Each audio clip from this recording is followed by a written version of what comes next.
from stories around the world to stories here at home. This is the National News Broadcast.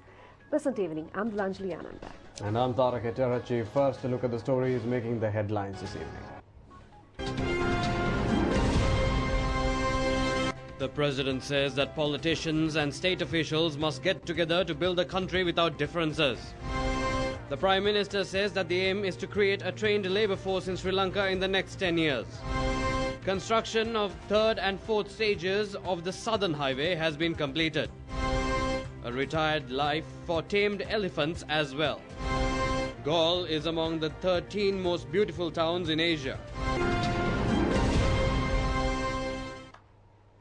On that and more, President Maithripala says that politicians and state officials should join hands to build the country without any differences. Addressing a ceremony in Kantale today, he has recalled that ancient Sri Lanka was a prosperous agricultural nation with a great history. The president has arrived at the Indra Rama Viharya in Borah this morning and engaged in religious observances and received blessings.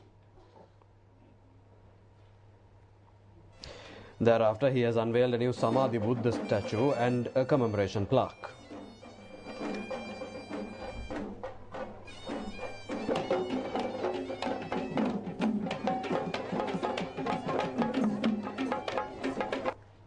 The president has also presided over events to hand over school equipment to Dhamma school students, bag of nutrition to pregnant mothers and souvenirs to Dhamma school teachers. The president has also handed over a special souvenir to Venerable Polhingoda Uparatana Nayaka. A souvenir was also presented to the president. Mahasangha, Governor of the Eastern Province, Shan Vijayalal de Silva and others were also present on this occasion. President Maithripala said that they have allocated 5,000 million rupees for a 5-year plan in 2016 in order to engage in essential activities in the Trincomalee district.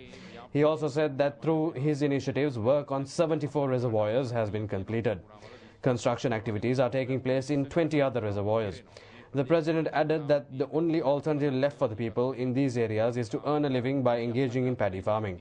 The president has expressed hope on the possibility of constructing 100 more tanks within the next 2 or 3 months. He also said that the Sri Lankans have great pride and great history. The politicians and others should join hands to develop the country without party or other differences. All government employees must join in this process in a sense of brotherhood. වෙන්න ඕන දේශපාලන පක්ෂවාද ભેද අමතක කරලා දේශපාලඥයෝ සියලු දෙනා එකතු වෙන්න ඕන රට ගොඩ ගන්න. මේ රටේ අද ආර්ථික අමාරුකම් ගත් විට රාජ්‍ය නිලධාරීන් සියලු දෙනා එකට සහෝදරත්වයෙන් අපේ රට නේද කියන හැඟීමෙන් එකට එකතු වෙන්න ඕන රට ගොඩ ගන්න. රටේ සමස්ත පුරවැසියෝ සෑම කෙනෙක්ම සහෝදරත්වයෙන් මිත්‍රශීලීභාවයෙන් එකට එකතු වෙලා වැඩ කරන්න ඕන රට ඉස්සරහට ගෙනියන්න. අපිට තිබෙන මේ කාලගුණික දේශගුණික වෙනස්කම් මත විපර්යාස තුල විශේෂයෙන්ම වඩා දුෂ්කරතාවයන් දැනුණත් කෙසේ හෝ Prime Minister Ranil Wickremesinghe says that his aim is to turn Sri Lanka into a country of trained labour in the next 10 years. He points out that a skilled labour force is necessary to carry forward the country through economic modernisation. He made these remarks at the inauguration of construction of first technological national education faculty of the country. The institute is to be constructed in a 16-acre plot of land in Narangula, Galle, Kuliyapitiya. The institute is entrusted with the task of issuing degrees to biosystem technology, engineering technology, scientific information on technology and communication technology. A sum of 3,000 million rupees is to be spent through Korean and state funds in this regard.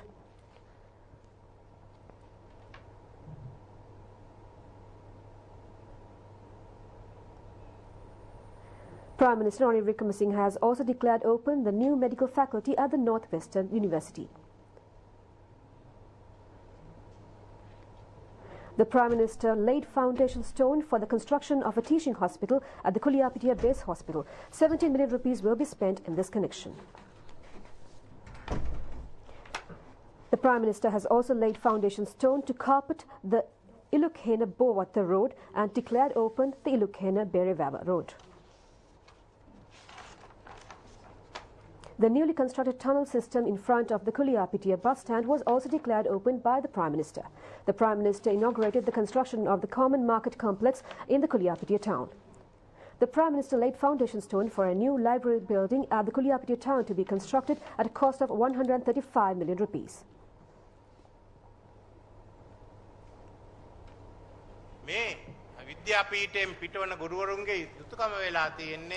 Prime Minister Ranil Wickremesinghe said that the responsibility of the teachers passed out from the faculty is to impart knowledge with the students.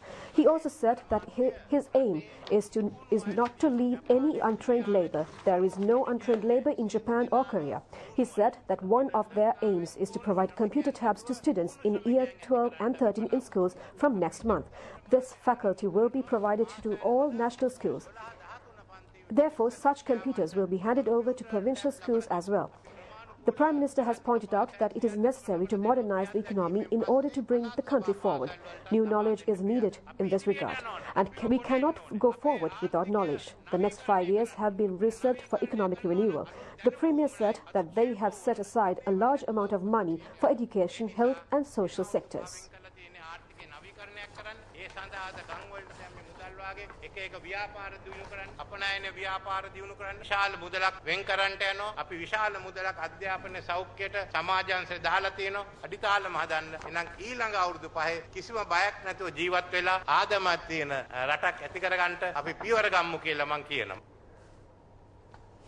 Minister Sajid Premadasa says that a new methodology will be devised in the country to generate more employment opportunities and to increase export of local produce by strengthening the rural economy. Addressing a ceremony in Ampara, Minister said that his aim is to build the country by building the village.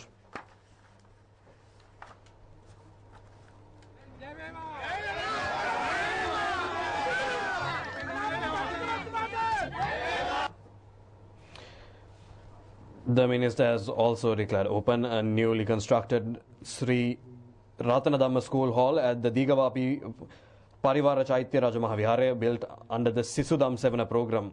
The cost of the project amounted to 4 million rupees. The event was conducted in connection with the vesting of the 268th model village constructed under the Samata Sevana Yalipi Bidana Udagammana program with the public. The Sri Buddharakita Nahimi Gama reawakened village constructed in Digavapi Adalachena is comprised of 40 houses. It was built at a cost of 43.8 million rupees. Presentation of ownership deeds to house recipients and many other social welfare activities have also been conducted. Sri Lanka Rupavahini Corporation says that certain national and alternate newspapers publish news items in a malicious manner based on personal agendas.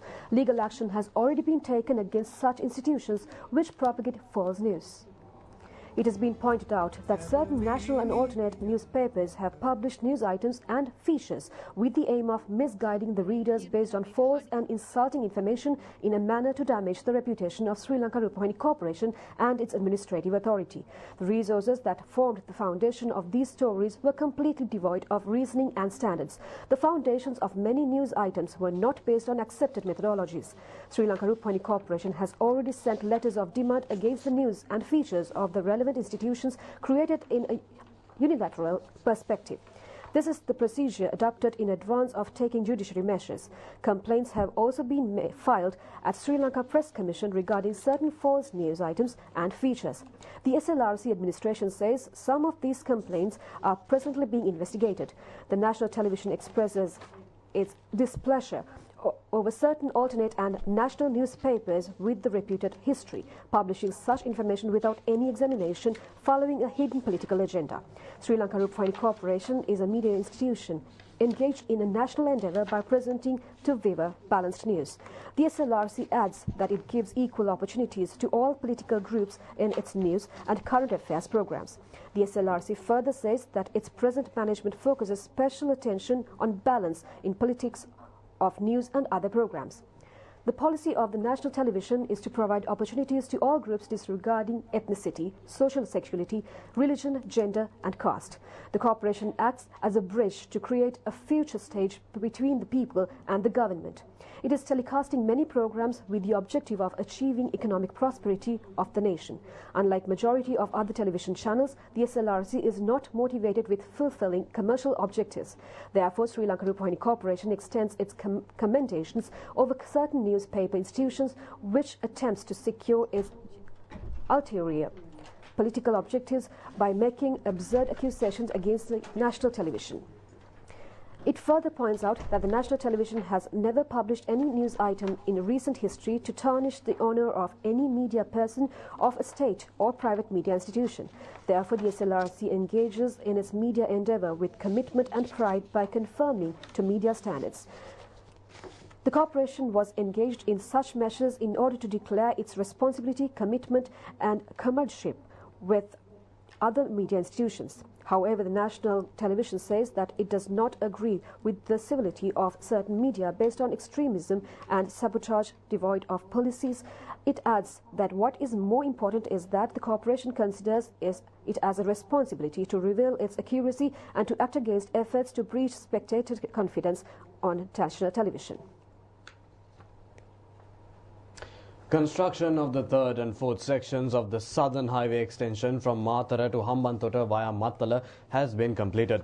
The entire distance of the project is 96 kilometers. This is a post-analysis of the work. The southern highway extension project is comprised of 4 stages. Under the first stage, a distance of 30 kilometers is to be covered from Mathara to Beriyatta. The second stage deals with the distance of 26 kilometers from Beliyatta to Baravakumbaka. The third stage was comprised of construction of a distance of 15 kilometers from Baravakumbaka to Andaravava. The final phase of Hambantota to Mattala has a distance of 25 kilometers. The estimated total cost is 250 billion rupees. It has also been reported that the construction of flyovers and byroads have also been completed. A tunnel way for the crossing of animals has also been erected.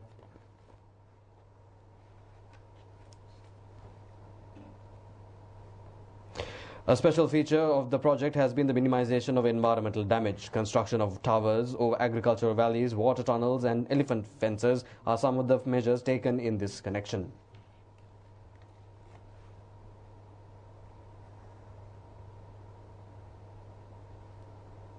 The Southern Highway Extension Project. The China Exim Bank is in charge of construction. The work is being carried out through collaboration of the Ministry of Highways Development and Petroleum Development and the Road Development Authority. Use the world standard for construction standard for this construction. Like I can give some example. For design, we're using American standard, and for the structure, we are using British standard.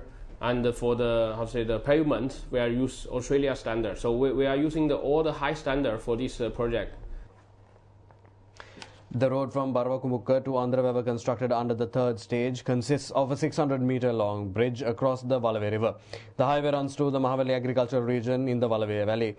The fourth stage begins from the Andaravava interchange to stretches to Mattala via Hambantota.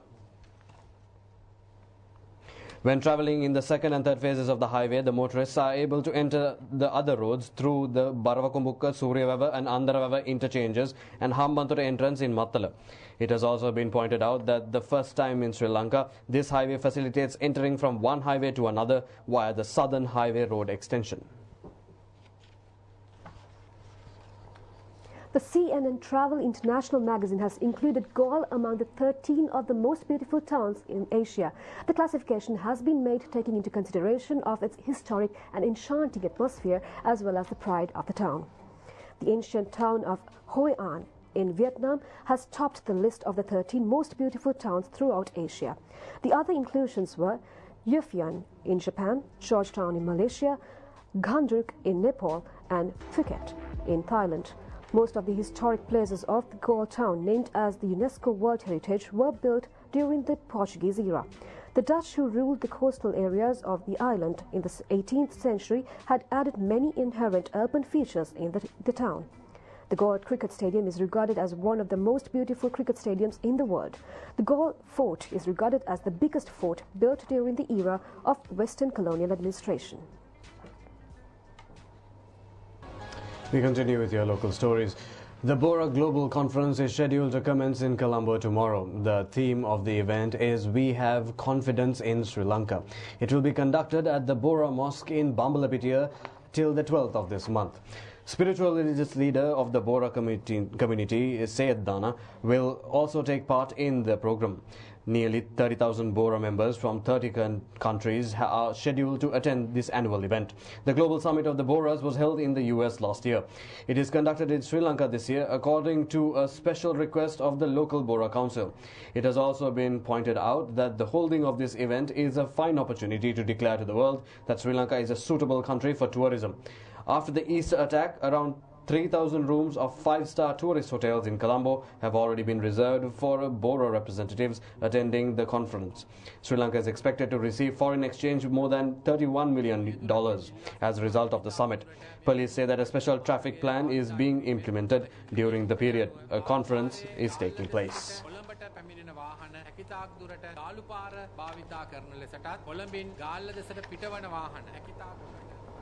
Attention of many has been focused on the Tikiri female elephant during the Asala festive season in Kandy. Our Rupawahini crew went to Galle in search of the elephant and to unravel her story. Certain social media have published stories regarding her death. The elephant is in her 70th year. This animal was reported to have participated in the Sri Dalada Peraharas for the past 50 years. Veterinarian Dr. Gamini Karunanayaka, treating Tikiri, has expressed his opinion to the media.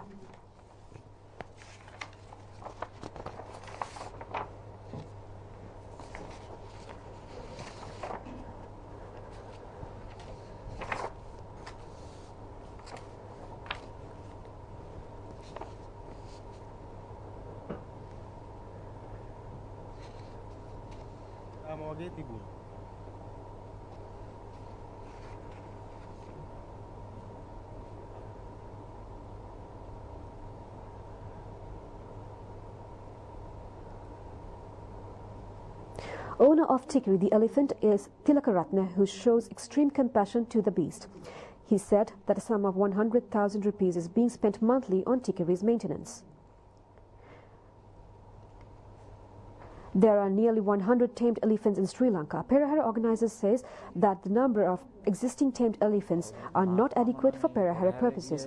Professor Ashoka Dangola of the Peradeniya Veterinary Medical Faculty says that the elephant should be retired based on medical recommendations. Professor Dangola said that the authorities, even at this stage, should focus attention to prepare a national policy regarding elephants. Residents complain that heavy environmental pollution is taking place at the Tekawata garbage dump in Kandy. This is second in capacity only to the Maithripala refuse yard. The residents also charge that many health threats have arisen in residents in several adjacent villages. Governor of the Central Province, who are looking into this situation, said that he is ready to take all necessary measures without delay. During the colonial era, a leprosy hospital was located in this plot of 32 acres of land. However, since the year 1932, the place was used to dump garbage in Kandy and surrounding areas. The dumping has exceeded the limits and huge mounds of garbage were formed. The villagers have pointed out to the governor that the polluted water flowing across the mountains of refuse flow into the Mahaveli river and contaminate the river as well.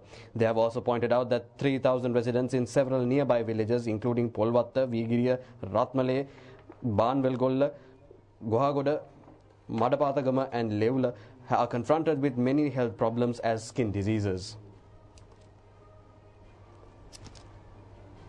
The governor has promised the residents to a methodological training to be provided through local government institutions that have achieved successful results in garbage management. State Minister Ajit Mainam Perumal says that the State Timber Corporation manufactures the world's finest home furniture. He was engaged in an inspection tour at the State Timber Corporation in Borah yesterday. The logs of timber being brought to the factory are being processed through application of chemicals in order to prolong life. Thereafter, they are being turned into exquisite timber products by specialized craftsmen. The general public are being accorded the opportunity to purchase quality and durable domestic furniture from the State Timber Corporation branch in Borah. The minister was handed over a book as a souvenir when he visited the premises.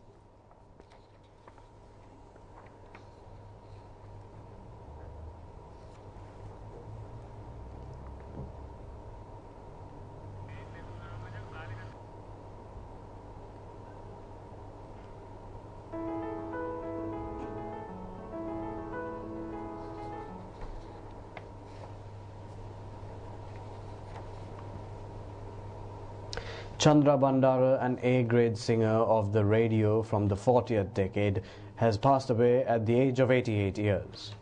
Chandra Bhandara, who was a radio singer since its inception in the 40th decade, is the daughter of former lecturer and versatile tabla drummer of the then Government Institute of the Music of Arts.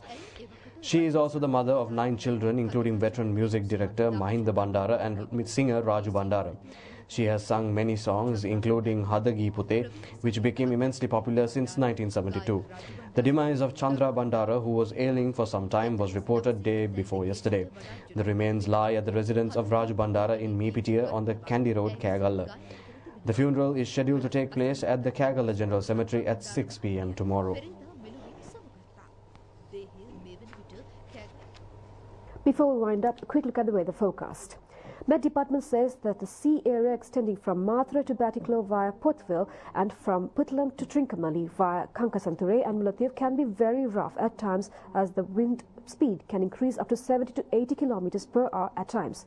The other sea areas around the island can be fairly rough at times, as the wind speed can increase up to 50 kilometers per hour at times.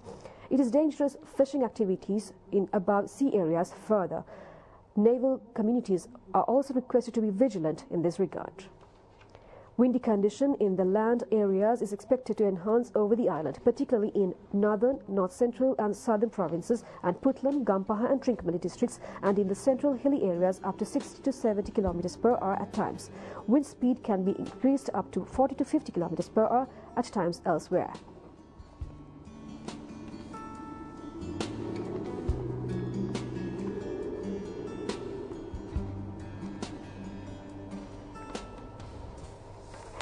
That's all the news we have for you tonight. The national news broadcast will return tomorrow, and until then, a very good night to you all. Good night.